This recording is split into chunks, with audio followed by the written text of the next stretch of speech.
Business Spotlight, brought to you by Cross Rhythms and Baba Baboon. I'm Sonya Farrell. This is Business Spotlight in partnership with Cross Rhythms City Radio and Baba Baboon. Joining me in the studio this week, we've got Nathan Waldron of Pocket Money Adventures and Gary Carse of Carse and Waterman. Hello, both. Hi, how are you? I'm good. How are you? Hello, lovely to see you. Are you okay? Very good, thank you, very good. Good. Thank you for joining us in the studio here for Business Spotlight. Nathan, I'm just going to come to you first before we go on and bring Gary into the conversation as well, because this is quite an exciting collaboration that we've got here between Pocket Money Adventures and Carse and Waterman. And I do thank you for sharing it here on Business Spotlight. But Nathan, what is Pocket Money Adventures? Because I believe you're the brainchild behind this. Thank you. So what exactly is Pocket Money Adventures? It's a CIC, I know that, but can you just elaborate a little bit more on it?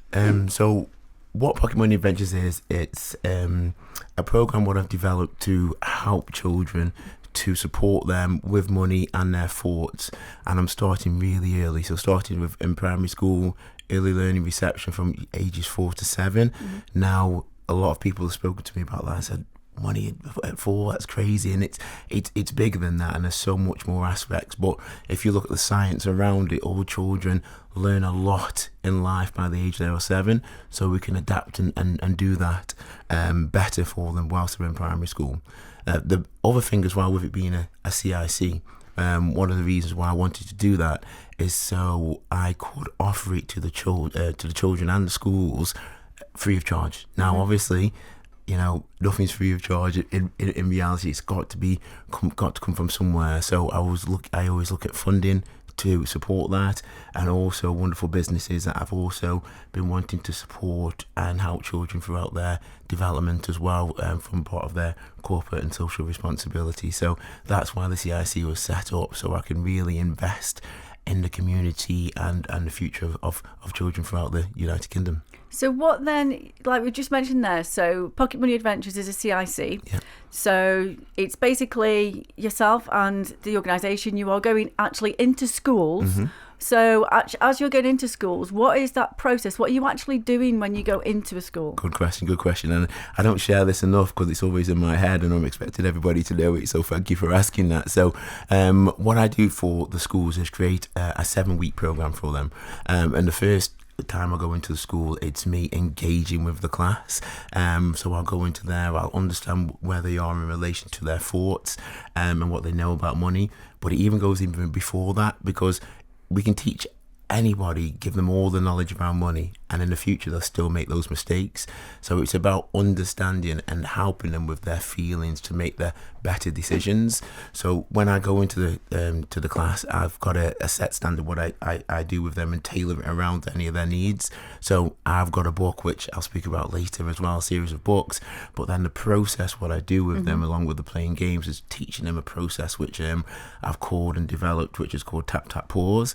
And now what that is literally, it creates almost like an invisible break for the child to make when they're making a decision. So when they are looking at something and they're starting to feel that they're just about to have a tantrum, or they just need to make a choice, they can do that and stop, do tap tap pause, which is 2 taps on the back of the wrist. So when they're looking, just put it there. So when they're looking to like purchase something, or they're trying to get the parent to purchase something, that's it. Yeah, it's more about, just like you say, doing that pause and think about it. That's it. Yeah, and then the reasons behind that as well. It's like, why would a child want to do that? It's where we're at now with money.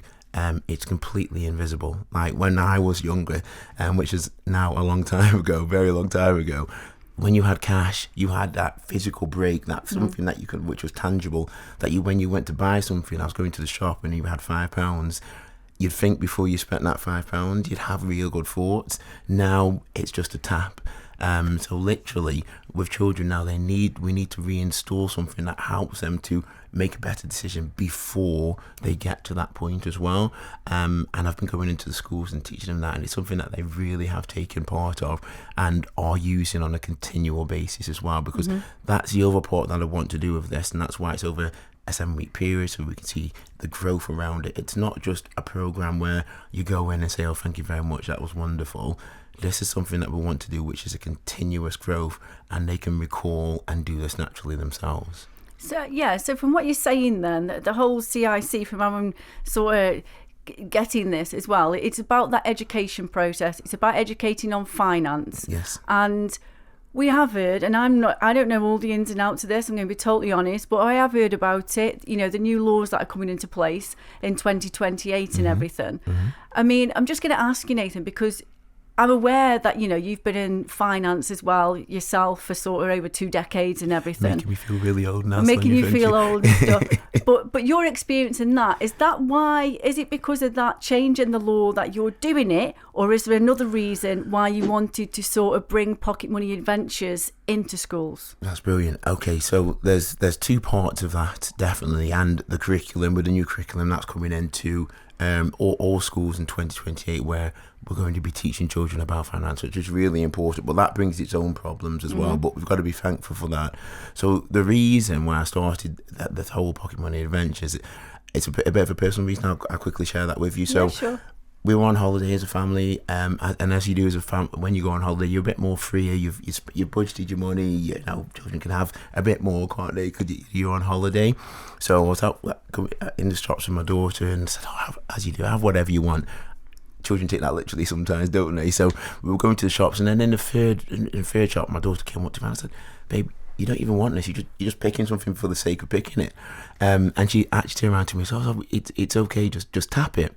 And I was like, "What do you mean just tap? What do you mean?" She goes, "Just tap it." And then at that moment, I had like a huge epiphany. I was like, "Oh my gosh!" For all these years, my daughter's just been watching me just tap my phone, tap a card, tap my iWatch, and then she gets these wonderful things. And she's just been watching me just do that.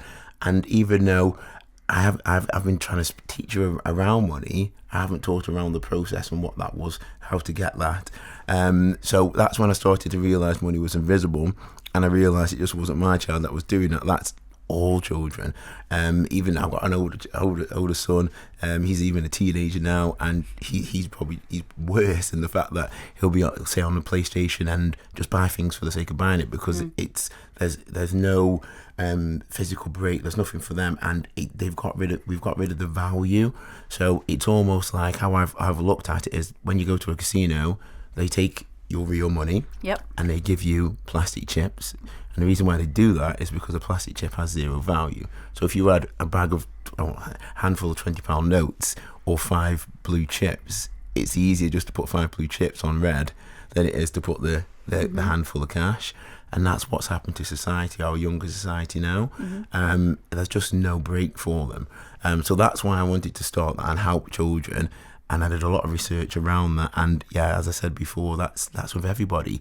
And it's one of the things that, as parents, grandparents, everybody wants to have their children to have a lot of knowledge around money, which occurs. But how do we firstly get them to make the better decisions before then trying to teach them all these complex things? And one of the other things I also realised around money as well, it's a very private matter.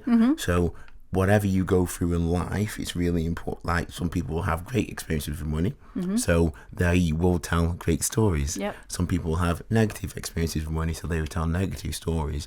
Now, what I wanted to do is, so the class and the people could have a conversation, was get a foundation of language that can be used in the school and also at home, because everybody's feeling a squeeze. They don't want to be speaking about money when they're struggling around finances towards the week as well. But how can we get everybody on the same page and give them a foundation so they can comfortably speak about it, and then that gives them better support throughout as well. So that's one of the biggest things I wanted to do with this, and it's working, is get rid of that segregation of, oh, these people are really rich, it doesn't matter for them, or these people are not so rich and it really matters to them. That part doesn't matter. We're speaking about, okay, this is money, these are our thoughts. How can we make better decisions with those thoughts as well? We want this to really stick in their mind, really have fun, but when it subconsciously gives them the better decisions and how to understand money as well. Excellent. So Gary, I'm just going to bring you in here as well, sitting there very quietly while we just learn a little bit more about Pocket Money Adventures. But I just want to ask you, Gary, why have you two sort of come together? You've collaborated, I believe, on this and on Ava Saves Up. But why is it, Carse and Waterman, an animation company, how have you linked this together and helped to bring what it looks like, Nathan's sort of passion, vision and dream to help to change the education. Yeah, well, I'd say the first reason is Nathan found us. He heard about us through friends and came to visit the studio to talk about the book. And the second reason is because I've got children. Mm-hmm. So I very much connected with what Nathan was saying. We happen to have 2 teenagers who are the same age, so I understood that side. And then my little girl, who's now 4, has been a really great North Star, if you like, or just guiding force when it comes to imagining who the audience are and how they'll receive this kind of story and this kind of education. So, yeah, Nathan came to the studio, told us about the idea that he had. I immediately resonated with that, recognized my eldest daughter's behavior, and then looked at my younger daughter and wondered, okay, maybe early intervention could actually really help this. So, yeah, it connected, and I sort of, after about 24 hours, said to Daniel, my business partner, let's actually jump right into this. Let's really go full force behind this and see what we can do. Excellent. And then the process from that then, I mean, you've designed the characters, I believe, the whole animation for the book and everything. But how's that process? Like you say, what work? Because some people who are listening might not understand the amount of work that goes in, to delivering and sort of producing the artwork for something like this. I mean, how has that process been? It's been so much fun, actually. Daniel and I are used to working in TV, and we've made a lot of character designs now for different film pitches and television pitches. We've tried to treat this exactly like that. And again, I've looked at my youngest daughter and said, now, how do I get your attention? How do I steal your attention from Bluey? How do I stop you from watching Peppa Pig and pull you over to having a look at Ava Saves Up instead? So we've really treated it like rivalry, essentially. We are literally going for the top spots with the character design and with the animation and the whole production of the book. So we started where we always started, just with pen and paper, sketching out characters, going through the traditional character design phases that we do for the TV pitches. Nathan's been coming in pretty much every single week, really committed to the whole project, telling us which ones he feels work for him, but then also coming up with really interesting direction that I would never have thought of myself. He's really been that sort of original guiding force that's come in and sort of honed our skills and our experience and pushed us into places where we've not really been before, some interesting ideas. There was a point where he said cyberpunk for children, and we were just like, sorry, what? all right, and tried something new, and it's actually worked. We've managed to sort of steer it into a place where it's a really good finish. So yeah, I'm quite confident now. And I took the earliest version of the book home, sat down with my little girl, and it was wonderful. Children don't, how to put this in a friendly way, children don't mix their words. If they're bored, they'll leave, or you'll lose their attention. My little girl was zoned in on the book, enjoyed every single bit, flicked through it again at the end by herself, and she was just asking me about some of the characters the other day. So it's really worked really nicely. And then I'm just going to ask you then as well, Gary, as a parent, like you've mentioned as well, and your youngest daughter, so you're getting her perspective from her world and what she thinks about something like this. And as a parent, and then, talking about 2028 and going into education and everything, how do you, I know you're involved in a professional sort of, basis, with Nathan and everything with this, but as a parent, I mean, how do you see something like this, or your opinion on how the education system actually is or can cope with dealing with teaching finance and actually, like you say, getting through to young children? I'm really blessed because my wife is a primary school teacher, so we've had her very, very quietly in the background, just watching over a few of the decisions that we've made at the studio. And Nathan's been very grateful when she's offered her opinions. And she's voiced that this is needed. This is a gap. This is something that my little girl will really benefit from. Because as Nathan was saying before, those early years is where all of these seeds are planted. And then when they grow up, everything's already set. My eldest already just taps the card and doesn't really think about the value for money.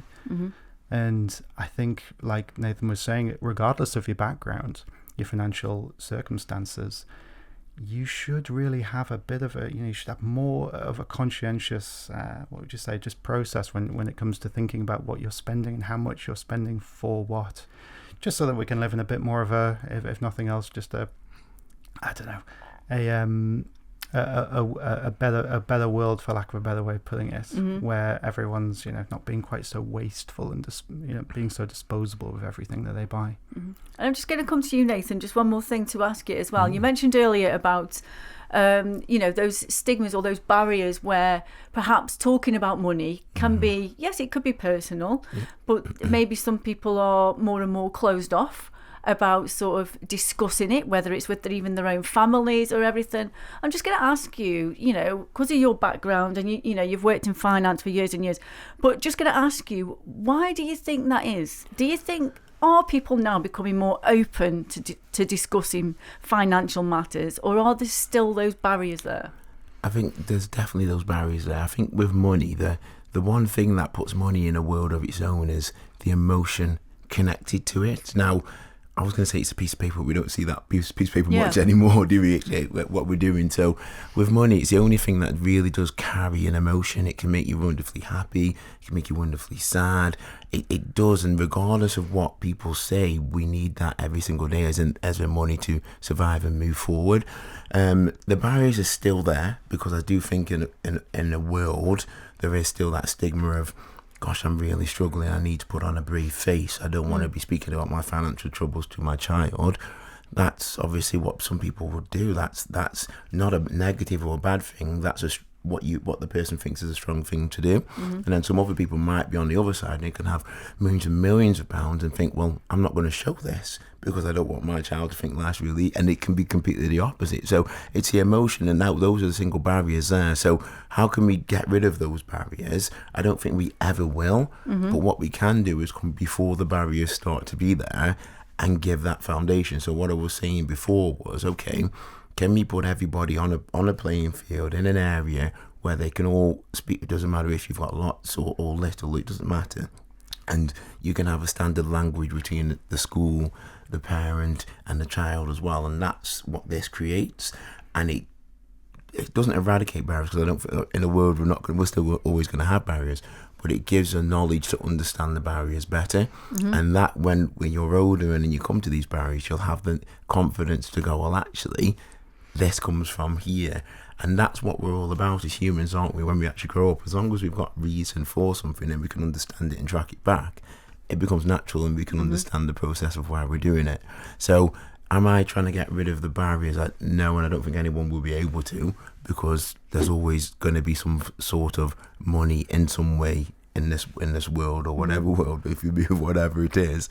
But what I am doing is coming before then and giving that foundation where people can speak without the stigma of, I'm struggling, or I don't want to speak about my money because I've got lots of it. And that's if you give give people a platform to speak from and knowledge to speak about, it's easier for them to do it. So even if somebody was really struggling, one of the things I do is create I call it a sidekick card. It goes home with the children, and they can use that and have a conversation freely with the child without thinking, I have to give them an example or speak about their needs. But then what it also does, I think, as well, it helps to make them realise that there is different ways of doing things. So subconsciously as well, it can also help somebody who was struggling. So there's a lot in it there.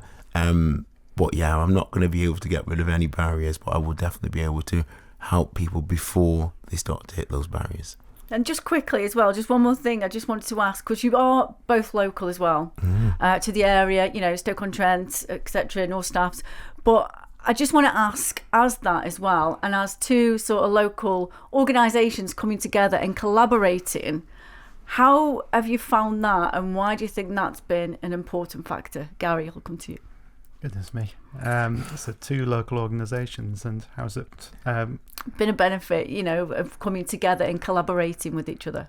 I would say that I've said to Nathan before that nobody else could write this book. Only Nathan can write this book.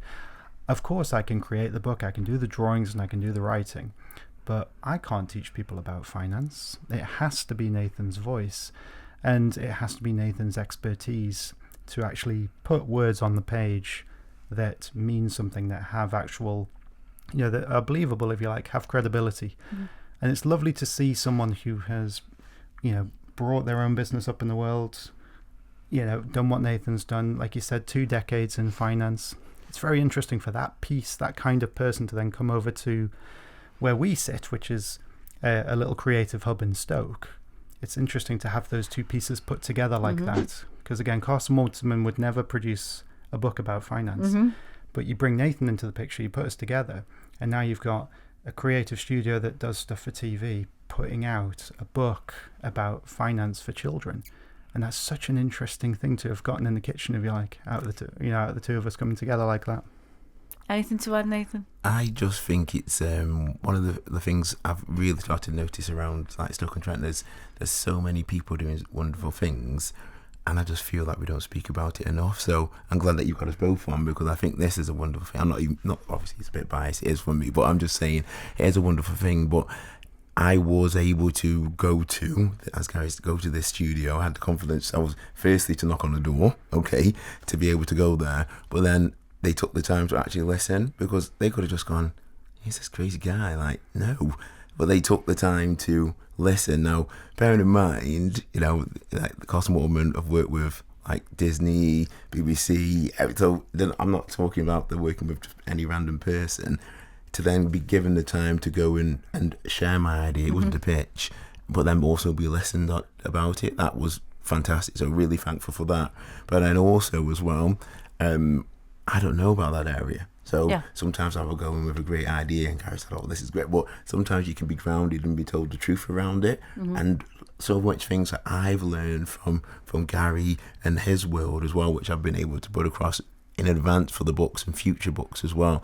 So I think from a Stoke-on-Trent perspective, coming together is absolutely brilliant, and I think we need to do more. Even though we are doing more, we need to shout about it more. But also just from my side to Gary personally, because he's taken so much time and effort, I'm really thankful for it. Thank you, and thank everybody else. Ash, who's the illustrator as well, came up with all the ideas. Ash has been great, because as I say, my descriptions are probably not the best. So Cyberpunk for children, what is that? But between Gary and Ash, they've been able to decipher that and then come up with some wonderful pictures that have matched the visions in my brain as well. So I'm really thankful for that, and it's not going to be the last thing. There's a lot more that we've got planned for the future.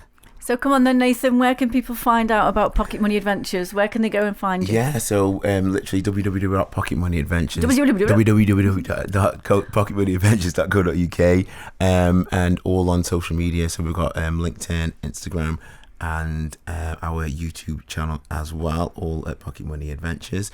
Now, the book's going to be released towards the end of this month. I will give you an exact date soon, but it's going to be towards the end of this month, which is going to be great. And then we're going to have another book as well. I've just let that out. Sorry, Gary. Which is going to be coming very soon as well. So yeah, there's going to be a full series. But yeah, really excited around the YouTube channel, because that's going to have something that we've not seen in, I'm going to go out there and say, any book before. Okay. I could be wrong, so if somebody has done this before, I apologise in advance, but I haven't found you, so it doesn't count. So yeah, I think we're going to be the first book to do this feature, so get everybody to sign up to the YouTube channel. Excellent. Gary, Nathan, thank you so much for coming on Business Spotlight, sharing more about Pocket Money Adventures and also your fantastic collaboration. So I wish you all the best and good luck for the future. Thank you so much. Thanks Sonya. Thanks for having us. That's Nathan Waldron of Pocket Money Adventures and Gary Carse of Carse and Waterman here on Business Spotlight with me, Sonya Farrell. Business Spotlight, shining a light on our local business community. Brought to you by Cross Rhythms and Baba Baboon.